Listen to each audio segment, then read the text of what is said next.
புதிய மாநில தலைவருக்கான போட்டியில் நான் இல்லை. சரியானே?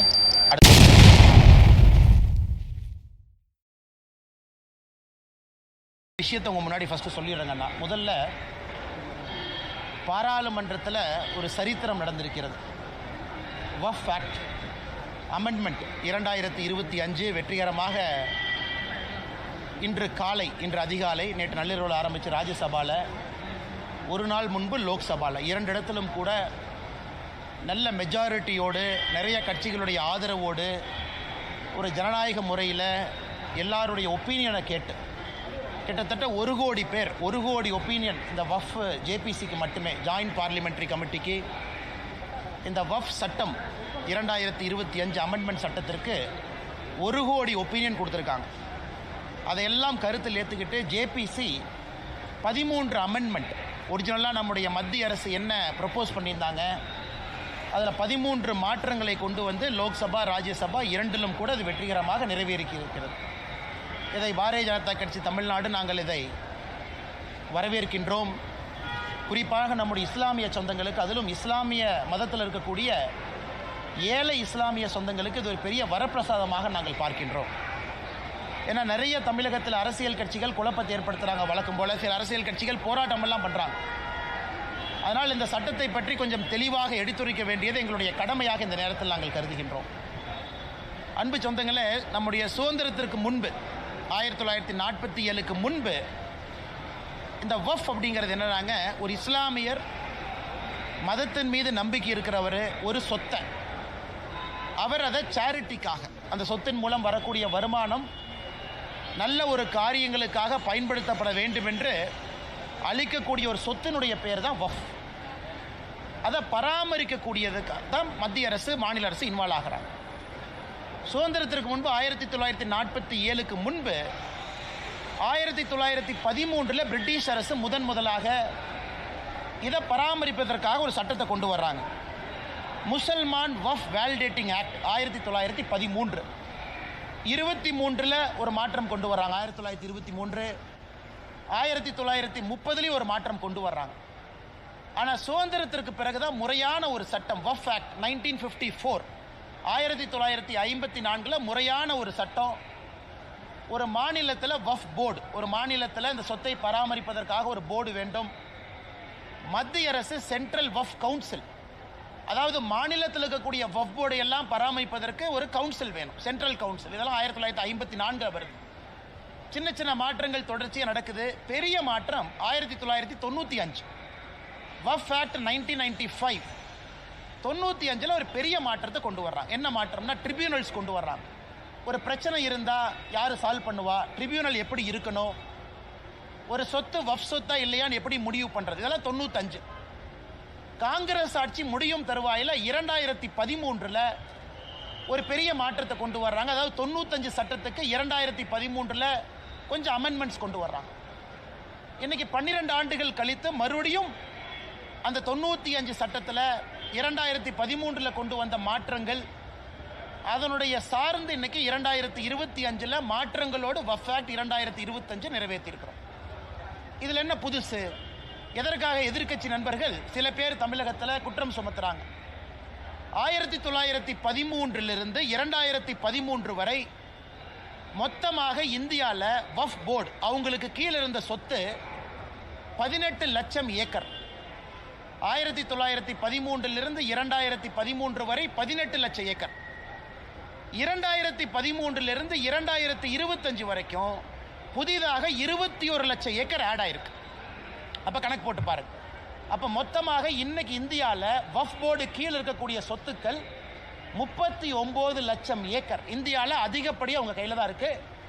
ரயில்வேஸ், மத்திய அரசு கீழே இருக்கக்கூடிய ரயில்வே, வக்ஃப் போர்டு இவங்ககிட்ட தான் ஒரு தனி நபர் அப்படிங்கிற அமைப்பாக நீங்கள் பார்த்தீங்கன்னா அதிகமான சொத்துக்கள் 39 லட்சம் ஏக்கர். இதில் ஆச்சரியம் என்னென்னா, கடந்த 12 ஆண்டுகளில் மட்டுமே 21 லட்சம் ஏக்கர் ஆட் ஆயிருக்கு. நிறைய குழப்பங்கள். உதாரணத்துக்கு தமிழகத்தில் திருச்செந்துறை ஒரு ஊரே வக்ஃபில் சேர்ந்துருச்சு, கோவில் நலங்கள் சேர்ந்துருச்சு. மக்களுக்கு ஒரே குழப்பம்னு என் தனிப்பட்ட சொத்தை கூட வக்ஃப்னு எடுத்துக்கிறாங்க. இந்த குழப்பத்திற்கு ஒரு தீர்வு கொடுக்க வேண்டிய கடமை மத்திய அரசுக்கு இருக்குது. அதனால் இந்த சட்டத்தில் ஒரு தீர்வு நம்ம கொடுத்துருக்கோம். யார் ஒரு சொத்தை வக்ஃப் போர்டு சொத்துன்னு சொல்ல முடியும்? ஒரு அரசாங்க சொத்தை வக்ஃப் போர்டு இத்தனால எடுத்துக்க முடியும். இந்த அமெண்ட்மெண்ட் கொண்டு வர வரைக்கும் அரசாங்கத்தினுடைய சொத்தை செக்ஷன் 40 படி வக்ஃப் போர்டு அவங்க ப்ராப்பர்ட்டியா டிக்ளேர் பண்ணாங்கன்னா வேற தீர்வே இல்லை. இன்னைக்கு அதை மாத்திருக்கும். ஒரு அரசாங்கத்தினுடைய சொத்தை வக்ஃப் போர்டுன்னு சொல்றாங்கன்னா மாவட்ட ஆட்சியருக்கு மேல ஒரு அதிகாரியை மாநில அரசு நியமிக்கணும். அந்த அதிகாரி எல்லாம் பரிந்துரைச்சு பார்த்துட்டு மாவட்ட ஆட்சியருக்கு சொல்லுவாரு, இது அரசாங்க சொத்தா வக்ஃப் சொத்தா. முதலா அரசாங்க சொத்து ஒரு நேர்மையான முறையில் காப்பாற்றப்பட்டிருக்கிறது. ரெண்டாவது, வக்ஃப் போர்டை பொறுத்த வரைக்கும் ஒரு சொத்தை கொடுக்குறீங்கன்னா அது யாரு கொடுக்கலான்னு இன்னைக்கு வரைமுறை கொண்டு வந்திருக்கும்.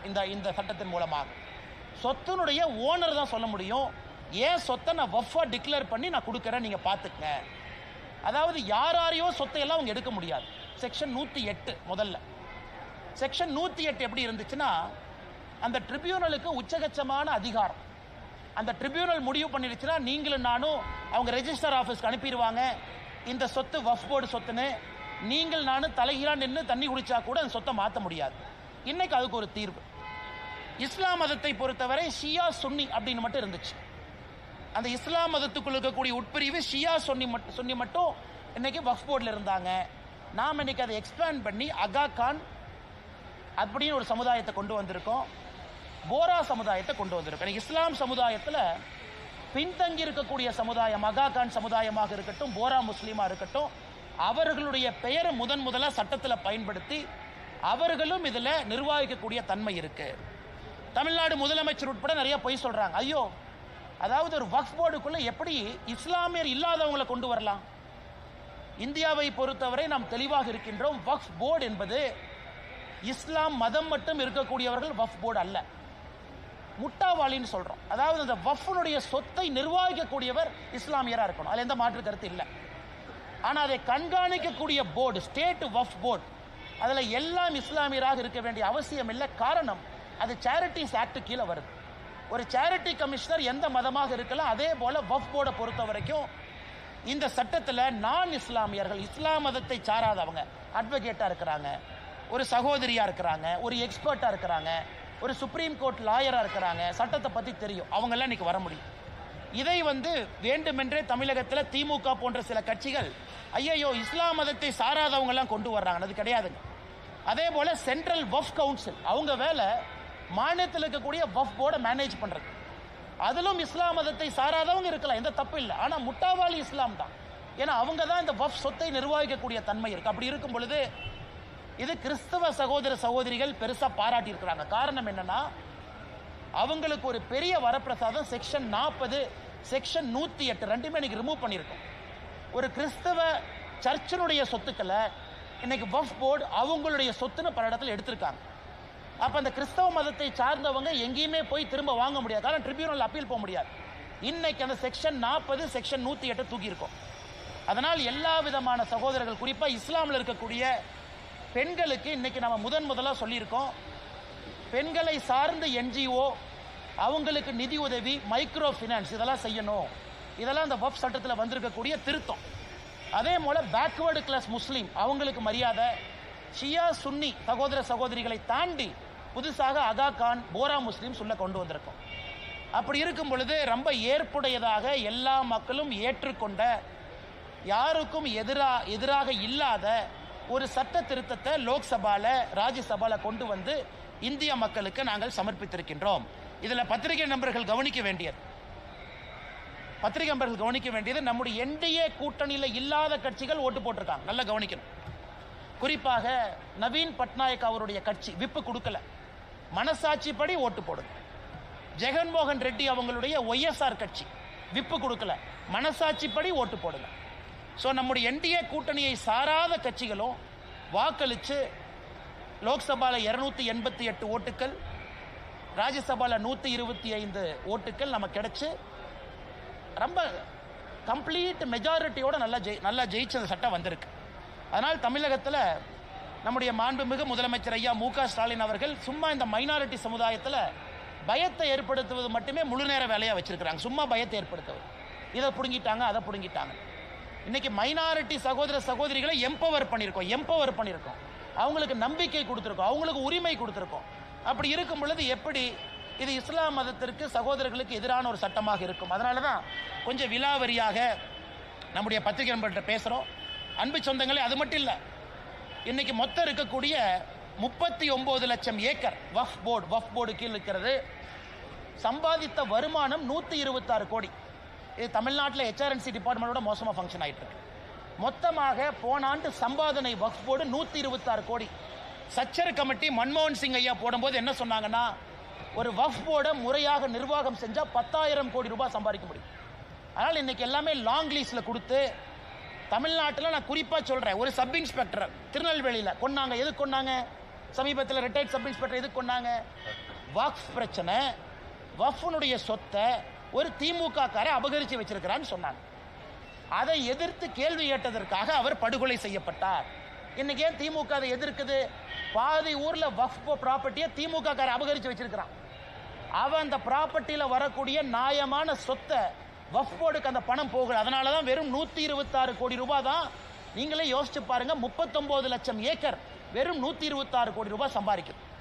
4 ஆண்டுகள் கொடுத்து பாருங்க பத்திரிகை நண்பர்களே, நீங்க 4 ஆண்டுகள் கழிச்சு பாருங்க இந்த வக்ஃப் போர்டு எவ்வளவு சம்பாதிக்குதுன்னு மட்டும் பாருங்க. அது எல்லாமே இஸ்லாமிய சொந்தங்களுக்கு அந்த பணம் போகணும். குறிப்பாக ஏழை இஸ்லாமிய சகோதரிகளுக்கு அந்த பணம் போக வேண்டும். அதனால் நிச்சயமாக இந்த அற்புதமான சட்டத்தை கொண்டு வந்ததற்காக பாரத பிரதமர் நரேந்திர மோடி ஐயா அவர்களுக்கு தமிழக பாரதிய ஜனதா கட்சி சார்பாக நாங்கள் பாராட்டுகளையும் நன்றிகளையும் வாழ்த்துக்களையும் தெரிவிச்சுக்கிறோம். ரெண்டாவது முடிச்சோம், கேள்விக்கு வரணும். ரெண்டாவது, மருதமலை கும்பாபிஷேகம் இன்னைக்கு நடந்தது. நம்முடைய முருகபெருமான் மருதமலையில் முருகபெருமானுக்கு நடந்த கும்பாபிஷேகமா இல்லை திமுக காரங்களே அவர்கள் நடத்திய மாநாடான்னு சந்தேகமா இருக்கு. பக்தர்கள் எல்லாமே நேற்று சாயந்தரத்திலிருந்து படிக்கட்டுக்கு வெளியே நிற்க வச்சிருக்கிறாங்க. படியில் ஏற கூட விடல. அமைச்சர் சேகர் பாபு அவருடைய மனைவியும் குழந்தையும் போலீஸ் எஸ்கார்ட் போட்டு மருதமலை கூட்டிட்டு போறாங்க. இந்த அநியாயத்தை பார்த்துருக்கீங்களா? ஒரு அறநிலைத்துறை அமைச்சரனுடைய மனைவியும் மகளும் குடும்பமும் எஸ்கார்ட் போட்டு மருதமலை எஸ்கார்ட் போட்டு. ஆனா முருகபெருமானுக்கு சேவை செய்யக்கூடிய கோயம்புத்தூர் மக்கள் அவங்கெல்லாம் கையை கட்டிக்கிட்டு படி கீழே நிற்கிறாங்க. விபூதி கூட கொடுக்கல. 750 சிறப்பு தரிசன பாஸ், அந்த 750 கரைவேட்டி கட்டியிருக்கக்கூடிய திமுக காரங்களுக்கு கொடுத்துட்டாங்க. அப்ப தொடர்ந்து நாங்கள் சொல்லுவது, இன்னைக்கு மருதமலையில் முருகபெருமானை அவமானப்படுத்தி இருக்கிறாங்க. உண்மையான பக்தர்களை உள்ள விடல. கும்பாபிஷேகத்தில் எப்படி நடத்தப்பட வேண்டுமோ அது போல நடத்தல. இது திமுக மாநாடு போல சேகர் பாபு அவர்களுடைய மனைவியும் குழந்தையும் ஏதோ கோயம்புத்தூருக்கு டூரிசம் வந்துட்டு அப்படியே மருதமலைக்கு எட்டி பார்த்த மாதிரி வந்திருக்கிறாங்க. அதனால் இதை பாரதிய ஜனதா கட்சி வன்மையாக கண்டிக்கின்றோம். தமிழகத்தில் இதனால் தான் அறநிலைத்துறை இருக்கக்கூடாது என்று தொடர்ந்து சொல்லுகின்றோம். இதுவும் ஒரு பாயிண்ட், நோட் பண்ணிக்கங்கண்ணே. அதனால் முருகபெருமான் பனிஷ்மெண்ட் கொடுக்கட்டும். எந்த ஒரு அமைச்சர்களுமே கலந்துக்கல. ஏன் அந்த மரியாதை கூட முருகபெருமானுக்கு கொடுக்க மாட்டீங்களா? அமைச்சருக்கு அப்படி என்ன வேலை? ஒரு முக்கியமான கோயிலுடைய கும்பாபிஷேகம் நடக்குது, அமைச்சருக்கு தலைவர் என்ன வேலை? மாவட்டத்தினுடைய அமைச்சர் எங்கே போனார்? அறநிலைத்துறை அமைச்சர் எங்கே போனார்? ஏன் அவங்களாம் வந்து பங்கேற்க முடியாதா? அரசின் சார்பாக வந்து அமைச்சர் இருந்தால் தானே பிரச்சனை இருந்தால் சால்வ் பண்ண முடியும். அதனால் நிச்சயமாக இந்த வெக்கங்கட்ட செயலை பாரதிய ஜனதா கட்சி கண்டிக்கின்றோம். அதனால் அமைச்சர் சேகர் பாபு அவர்கள் இதே போல தான் கொஞ்ச நாளைக்கு முன்னாடி இங்கே குறும் பண்ணாருண்ணே. எங்கண்ணே? திருச்சியில் ஸ்ரீரங்கம் கோயிலில். அங்கேயும் அவருடைய குடும்பம் இதே மாதிரி வந்து சொர்க்கவாசல் திறக்கிற அன்னைக்கு பிரச்சனை பண்ணி டோக்கனில் வந்த பப்ளிக் எல்லாம் தள்ளி பெரிய பிரச்சனை ஆச்சு. அதனால் சேகர் பாபு அவருடைய செயல் தொடர்ந்து அத்துமீறி கொண்டிருக்கின்றார். இதை முருகபெருமானு பார்த்துக்கிட்டு இருக்காரு. தக்க நேரத்தில் பனிஷ்மெண்ட் கொடுப்பாரு நம்புறோம். இதெல்லாம் முக்கியமான வக்ஃப் போர்டை பற்றி தொண்டை தண்ணிக்கிலேயே கத்தி வேர்வையெல்லாம் ஊற்றி பேசிகிட்டு இருக்கேன். அதை பற்றி 2 கேள்வி கேளுங்க. அண்ணன் ஏற்கனவே நான் சொல்லியிருக்கிறேன்னே, கோயம்புத்தூரில் மிக தெளிவாக நான் சொல்லியிருக்கின்றேன். பாரதிய ஜனதா கட்சி தமிழ்நாடு புதிய தலைவரனுடைய தேர்தல் டெல்லியில் நான் போய் சந்திச்சுட்டு வந்த பிறகு நான் பேசின பேட்டிக்கனாது. அதே நேரத்தில் குறிப்பாக எப்படி 2026 தேர்தலை அணுகப் போகின்றோம் என்பதையும் கூட ஓரளவுக்கு வெளிப்படையாக நம்ம சொல்லியிருக்கிறோம். இதற்கு மேலே நான் கருத்து சொல்ல விரும்பலைங்கன்னா, அன்றைக்கி பேட்டியில் அவ்வளோ விலாவரியாக நான் பேசியிருக்கிறேன். அதனால் புதிய தேர்தல், புதிய தலைவருக்கான தேர்தல் விரைவில் நடக்கும். அதை நீங்கள் பாருங்கள். அதுக்கப்புறம் பத்திரிகையாளர் சந்திப்பில் நான் விலாவரியாக பேசுகிறேங்கண்ணா.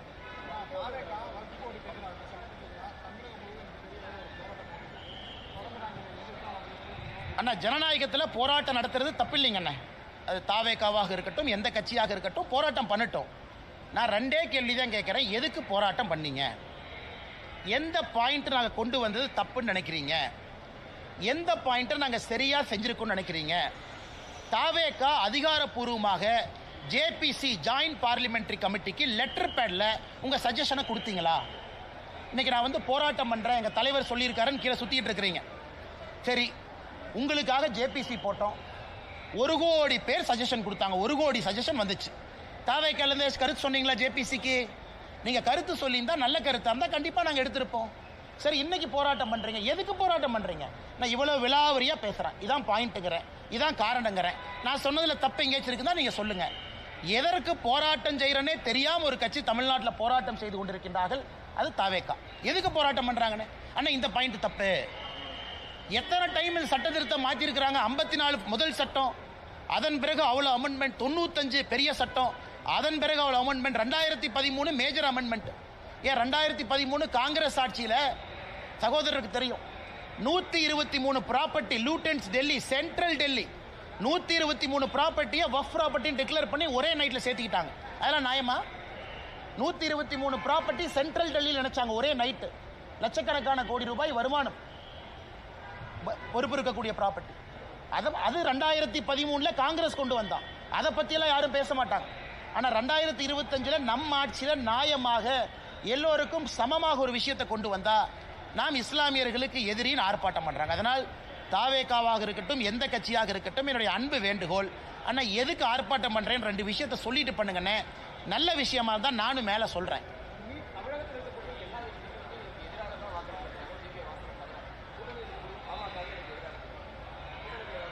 அண்ணே, நம்ம 2 விஷயம் புரிஞ்சுக்கிறோங்க அண்ணே.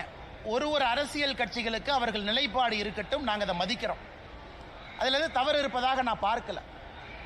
ஒரு அரசியல் கட்சியினுடைய நிலைப்பாடு, நாங்கள் சட்டத்தை கொண்டு வந்திருக்கோம், சட்டத்தில் இருக்கக்கூடிய சிறப்பு அம்சங்களை சொல்ல வேண்டியது எங்களுடைய கடமை.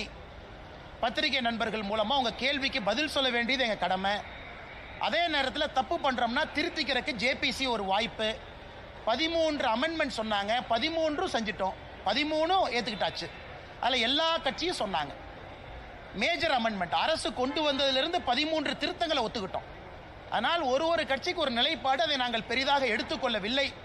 ஏன்னா ராஜ்யசபாவில் கம்ஃபர்டபுளாக நம்ம ஜெயிச்சிருக்கோம், லோக்சபா கம்ஃபர்டபுளாக ஜெயிச்சிருக்கோம். அதனால் ஓட்டு போட்டவர்களுக்கு நாங்கள் தலை வணங்குகின்றோம். ஓட்டு நேற்று போடாதவர்கள் கூட வருகின்ற காலத்தில் தங்களுடைய மனதை மாற்றிக்கொள்வார்கள் என்று நம்புகின்றோம்.